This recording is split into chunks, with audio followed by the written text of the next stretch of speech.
कति सजिलो के आजभोलि सानो समस्या आयो समाधानै नदेख्दिने है, समाधान नै छैन हुँदै हुँदैन भन्ने टाइपको सोच अनि आफैले आफैलाई आफ्नो ज्यान लिने आत्महत्या गरेको छ।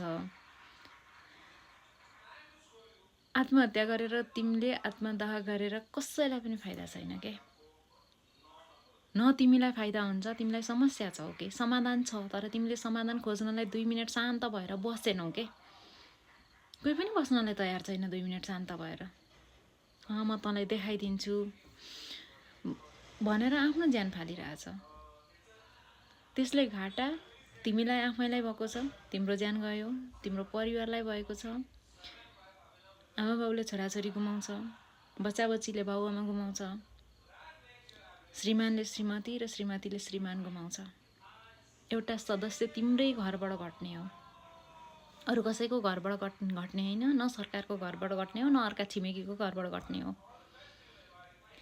घाटा तिम्रो फ्यामिलीलाई हुन्छ के नोक्सान होला। आजको दिनमा मानसिक समस्या हरेक व्यक्तिलाई छ, आर्थिक समस्या छ, महँगी बढेको छ थाहा छ, तर त्यसको सोलुसन पनि त छ नि त।